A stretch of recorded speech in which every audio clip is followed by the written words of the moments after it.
ونستعينه ونستغفره ونؤمن به ونتوكل عليه ونعوذ بالله من شرور أنفسنا ومن سيئات أعمالنا من يهده الله فلا مضل له ومن يضلله فلا هادي له ونشهد أن لا إله إلا الله وحده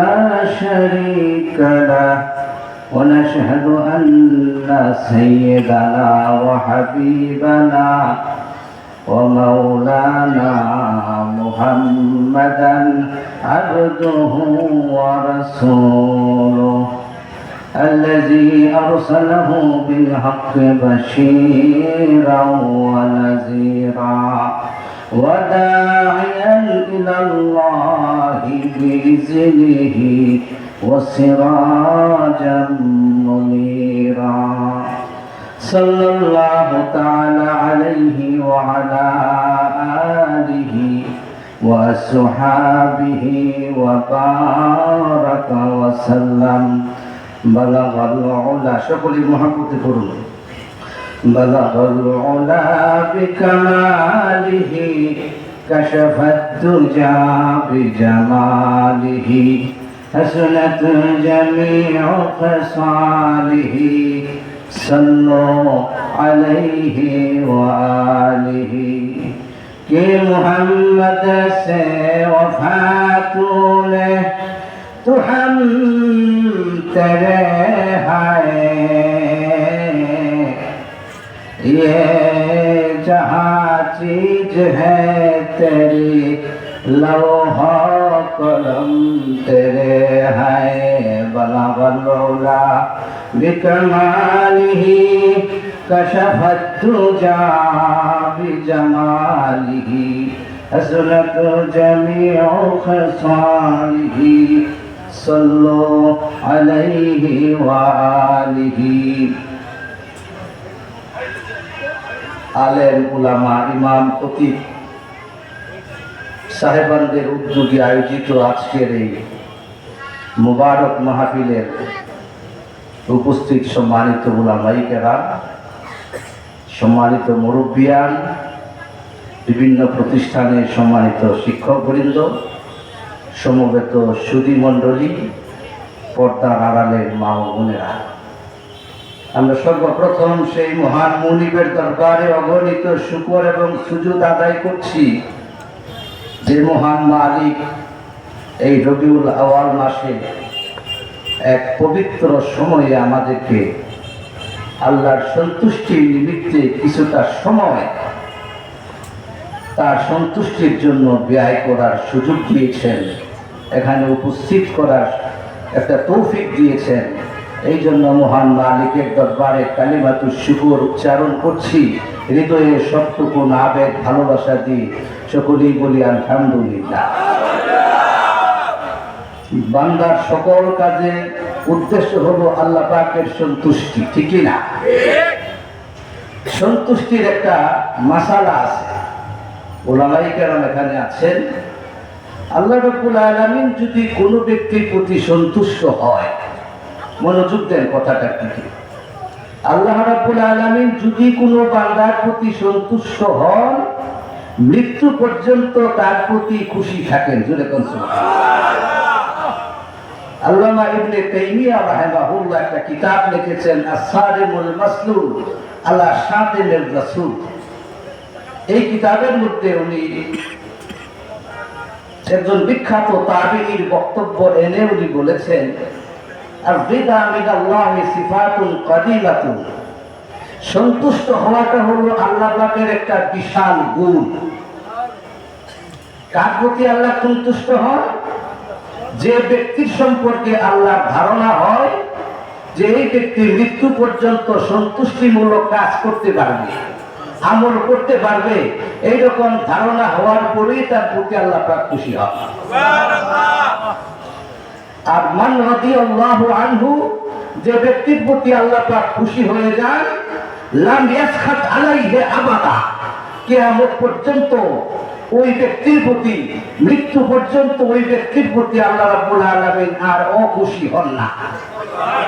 সুতরাং একবার যদি কোনোভাবে আল্লাহ পাককে খুশি করা যায়, মৃত্যু পর্যন্ত আল্লাহ পাক তাকে তৌফিক দিবেন আল্লাহর সন্তুষ্টিমূলক কাজগুলি করা।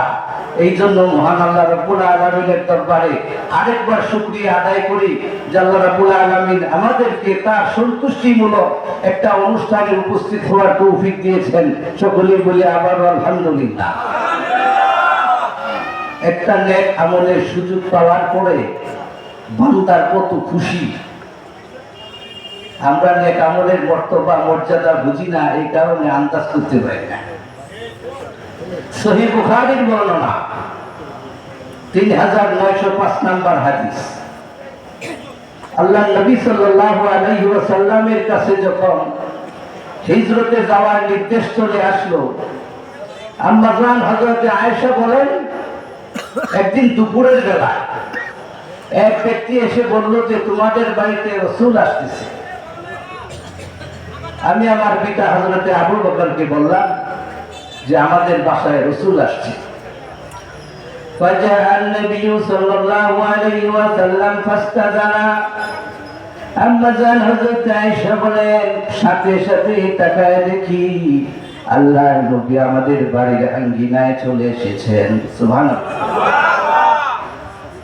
এরপরে আল্লাহর নবী অনুমতি নিলেন, ঘরের ভিতর প্রবেশ করে বললেন আমার পিতা আবু বকরকে, হে আবু বকর, তোমার সাথে কারা আছে সবাইকে তুমি তাড়াতাড়ি একটু দূরে চলে যেতে বলো। তোমার সাথে আমার অত্যন্ত গোপন একটা কথা আছে, কিছু গোপন আলাপ আমি তোমার সাথে করতে চাই। হযরত আবু বকর বলে, ইয়া রাসূলুল্লাহ, আমার পরিবারের সদস্যরা আপনার গোপনীয়তার মর্যাদা রক্ষা করবে, আপনি নির্দ্বিধায় বলতে পারেন। হযরত আবু বকরকে কানের কাছে নিয়ে আল্লাহর নবী বললেন, ফাইন্নী কাদ উযিনা লি ফিল খুরুজ। আল্লাহ যে আল্লাহর পক্ষ থেকে আমাকে নির্দেশ দেওয়া হয়েছে আমার এই পবিত্র ভূমি, প্রিয় ভূমি মক্কা ছেড়ে আমি যেন দিনের জন্য মদিনার দিকে হিজরত করে ফেলি। এটা শোনার পরে আবু বকর আর কিছু বললেন না, শুধু একটা শব্দ বলছেন, ফাসহুবা ইয়া রাসূলুল্লাহ, এত বড় দামি কাজ আপনি করবেন, হিজরত করবেন, মেহেরবানি করে নবী আমি আবু বকর ওদমকে সাথে নিবেন নাকি? আল্লাহ, এটা বলার সাথে সাথে আবু বকরের চোখের পানি। নবী তার দিকে তাকায় বলে, নাম ও আবু বকর, আমি যখন হিজরত করব ওই হিজরতের দুর্গম এই রাস্তার মধ্যেই তুমি আবু বকর আমার সাথে থাকবে। হাদিসটা এই পর্যন্তই শেষ। ইবনে হাজার আসকালানী রাহিমাহুল্লাহ সহিহ বুখারীর ব্যাখ্যা গ্রন্থ ফাতহুল বারীর 7ম খণ্ডের 215 পৃষ্ঠায় হযরত আম্মা জান আয়েশার আরেকটা বক্তব্য নিয়ে এসে বলেছেন, হযরত আম্মা জান আয়েশা বলেন, ফাজআলা আবু বকরিন ইয়াবকি, আমি তো দেখলাম আল্লাহর নবীর কাছ থেকে কথাটা শোনার পরে আমার পিতা আবু বকর অজনয়নে কাঁদতেছে, তার চোখ থেকে অজনয়নে পানি পড়তেছে। আমি অবাক হয়ে গেলাম, এত একটা আনন্দের সংবাদ শোনার পরে আমার পিতা কেন কাঁদতে? মা কুনতু হাসিবু আন্না রাজুলান ইয়াবকি মিনাল ফারা, আমি যদি আমার পিতাকে না দেখতাম তাহলে আমি বুঝতাম না একটা নেক কাজের সুযোগ পাওয়ার পরে, একটা আনন্দের সংবাদ পাওয়ার পরে একটা মানুষ সেরকম কাঁদতে পারে। আমি যদি আমার পিতাকে না দেখতাম আমি বুঝতাম না। সুতরাং আমরাও একটা নেক কাজের সুযোগ পেয়েছি, এই জন্য খুশি আছি। আরেকবার বলি আলহামদুলিল্লাহ। সম্মানিত হাজিরিন, আলোচনা হচ্ছে সিরাতুন নবী উপলক্ষে। আমাদের নবী, আখিরি নবী, নবীদের নবী, নবী সবার উনি প্রধান আকর্ষণ। নবী মুকাররম মুহাম্মদুর রাসূলুল্লাহ সাল্লাল্লাহু আলাইহি ওয়াসাল্লাম। আমরা কেমন নবীর উম্মত, কেমন নবীর উম্মত জানতে মন চায় না? মনোযোগ দেন। কেমন নবী? আল্লাহর নবী নিজেই বলছেন, আনা সাইয়্যিদু ওয়ালাদি বনি আদম, আমি হলাম সমগ্র বনি আদমের সর্দার। সমগ্র বনি আদমের আমি সর্দার। আউয়ালু মা ইউনশাক্কু আনহুল কবর, সর্বপ্রথম কবর থেকে আমাকে উঠানো হবে। সুবহানাল্লাহ। আউয়ালু শাফিঈন, প্রথম আমি মানুষকে শাফায়াত করার সুযোগ পাবো। আউয়ালু মুশাফফাঈন, প্রথম আমার শাফায়াত গ্রহণ করা। কেমন নবী? যিনি সামনেও যেরকম দেখতেন পিছনেও সেরকম দেখতেন। সুবহানাল্লাহ। আল্লাহ নবী সাল্লাল্লাহু আলাইহি ওয়াসাল্লাম বলছেন, ইন্নী আরাকুম ওয়ারাআ যাহরি, আমি আমার পিছন দিক থেকেও তোমাদেরকে দেখতে পাই। সুবহানাল্লাহ। সুবহানাল্লাহ বলছে না? শুধু তাই কি, ঘুমিয়ে থাকলেও আল্লাহ রাসূলের অন্তঃকরণ থাকতো জাগ্রত। সুবহানাল্লাহ। যিনি এমন নবী যার হাতের ইশারায় আল্লাহর হুকুমে চাঁদ দ্বিখণ্ডিত হয়েছে।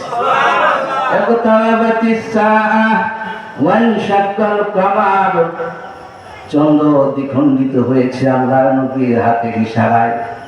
সেই দিনটা ছিল, এই যে আজকের যে এলোনা দিনটা, 617 খ্রিস্টাব্দে 14ই রজব বৃহস্পতিবার সন্ধ্যার পরে যখন আকাশে চাঁদ উঠেছে, আরবের মানুষদের সামনে আল্লাহর নবী হাতে আঙ্গুলি ইশারা দিয়েছেন, ইশারার সাথে সাথে চাঁদ দ্বিখণ্ডিত হয়েছে। চিৎকার দিয়ে কোন সুবহানাল্লাহ। এবং সেই চন্দ্র দ্বিখণ্ডিত এই ভারতের কেরালা রাজা পেরুমল দেখেছেন। উনি দেখে এখান থেকে আল্লাহর নবীর কাছে যায় সাক্ষাৎ করেছেন।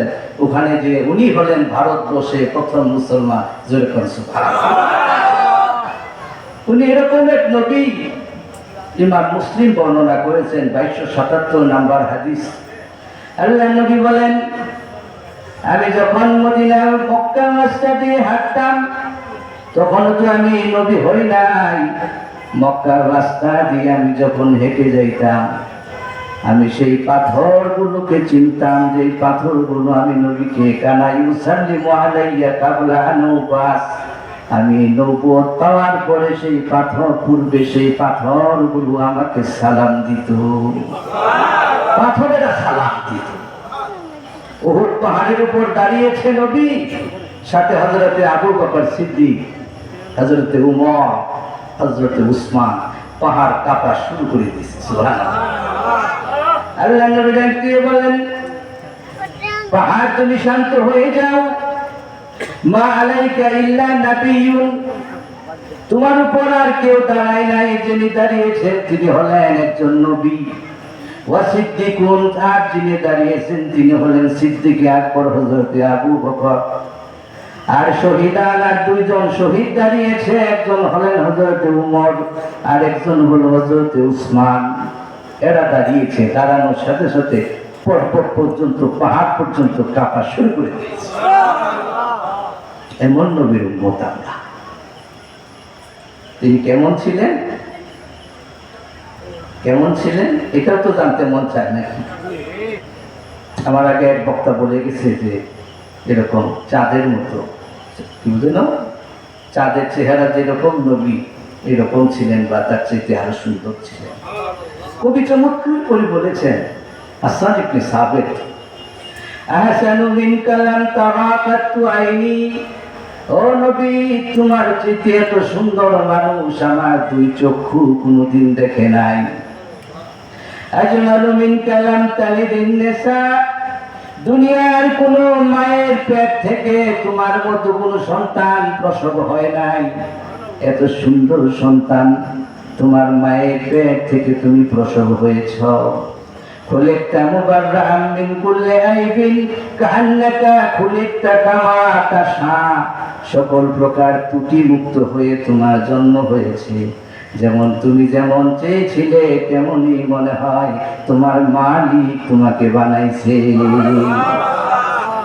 আরে কবি চমৎকার করে বলেছেন, কুল ফিহিমা শিতা ফাআনতা মুসাদ্দিক। যত পারো নবীর গুণগান গাও, শান গাও, যাও তুমি বলো, তাতেই তুমি সত্যবাদী, তুমি মিথ্যাবাদী হবে না। কবি সাহাবী রহমানী চমৎকার করে বলেছেন, তার মতো কেউ ছিল না, তার মতো কেউ নাই, তার মতো কেউ হবে না, এরকম আর কেউ হবে না পৃথিবীতে। সহিহ বুখারীর বর্ণনাতে আসছে, কিতাবুল লিবাসের মধ্যে হযরত আবু হুরায়রা বলেন, আমি আল্লাহর নবী ইন্তেকালের পরে প্রায় অনেক বছর জীবিত ছিলাম, পৃথিবীতে কত মানুষ দেখেছি, কত মানুষের দিকে তাকাইলাম, লাম আরা বাদাহু মিসলাহু, না না, তার মতো এরকম কোন মানুষ আর পৃথিবীতে আমি দেখতে পাই নাই।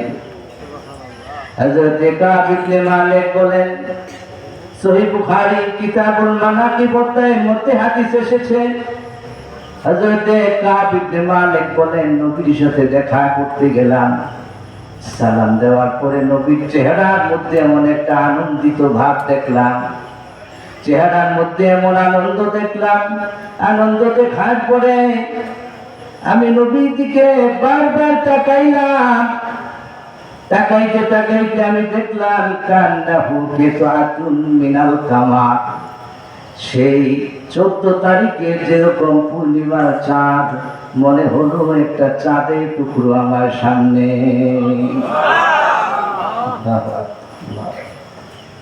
এরকম এরকম এই নবী সমগ্র পৃথিবীর মানুষদের মধ্যে এত বেশি আলোচনা হয় নবীকে নিয়ে, পৃথিবীতে আর কোন মানুষকে নিয়ে এত বেশি আলোচনা হয় না। 1960 সনে খুতবাতে মাদরাজ একটা বক্তৃতা হয়েছিল, আল্লামা শিবলি নোমান সেখানে একটা বক্তৃতা দিয়েছিলেন। সেখানে উনি বলেছিলেন 1960 সাল পর্যন্ত ইউরোপের বিভিন্ন ভাষায় মুসলমান ছাড়া খ্রিস্টানদের ধারায় প্রায় 1300 গ্রন্থ রাসূলের জীবনীর উপর লেখা হয়েছে। পৃথিবীতে এত আলোচিত নাম, এত আলোচিত জীবনী, এত পঠিত জীবনী পৃথিবীতে আর হবে না। আল্লাহ নবী সাল্লাল্লাহু আলাইহি সাল্লামে আল্লাহ রাব্বুল আলামিন তাকে শেষ নবী বানিয়ে দিয়ে বলে দিলেন, লাকাদ কানা লাকুম ফি রাসূলিল্লাহি উসওয়াতুন হাসানাহ। নবীর মধ্যে তোমাদের জন্য আদর্শ দেওয়া হয়েছে, নবীর আদর্শ অনুসরণ করা লাগবে। নবীর আদর্শের মধ্যেই তো উম্মতের জীবনের সকল প্রকার কামিয়াবি। নবী অনুসরণ করা লাগবে। নবী অনুসরণ কেমন করে করা হবে, আর নবী অনুসরণ করে কারা